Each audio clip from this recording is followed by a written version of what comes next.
Hi everyone, we have another Excel tip or trick, and it's going to go along the same lines as our sorting tip or trick that we just learned in tip number 31. We're going to learn how to filter data in a table. The first tip was sorting, now we're going to learn to filter.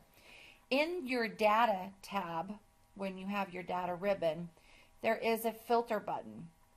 And when you're sitting in a table of information, if you click on that filter, what you'll see is the first row of headers actually get these little tiny drop down arrows beside each one of the names in the header. Now this is very important because when that filter is turned on, and by the way, that's a toggle. So up in the ribbon, if I click filter again, see how I toggle those off? Toggle them on. When those are toggled on, I can now click on one of those headers and I can go to the region, let's say, and down below here I can see all of the unique entries in that column. So if I take the check mark out of the select all and only put it into central, hit OK, it filters out all of my records that do not meet the criteria central. And on that little drop down arrow you can see that it changes the look of that drop down, and you can tell that there's a filter applied to it.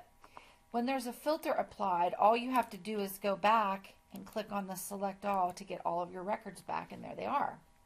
Now this can be very powerful because you can do filters on multiple columns. For example, I can go back to region and I can do a central and eastern. I can pick a couple different ones, and then I can go over to position, and I can say I want all of the senior account managers in those two regions. Okay, so there was one in the central region and two in the eastern. So I can do multiple column filters. I'm going to go ahead and rather than go to both of these little drop downs and unfilter them, I can basically clear all of the filters up in the ribbon, and that just makes it a little easier to clear them all. I'd like to talk about one more filter, and that is the number filter. When you're doing number filters, rather than have to choose which number you're looking for, because there can be hundreds, maybe even thousands of combinations of numbers, with numbers, you may want to use one of these kind of filters where it is something like greater than or less than or between. For example, I want all numbers greater than 200,000. When I click OK, then it leaves me all numbers greater than 200,000. I didn't have to pick a specific number. I could get it into a ballpark or a target range, if you will. I'm going to clear that filter.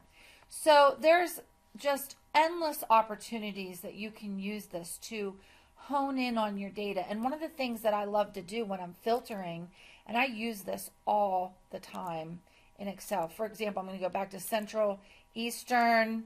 I'm going to do all senior account managers.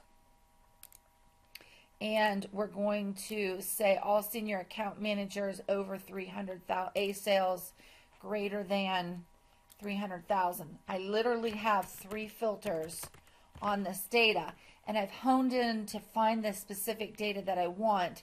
Then I can take that data and I can like right click copy, whoops, and I can go off into a new spreadsheet and I can paste the data in, and then I can use just that data while going back and then clearing my filters.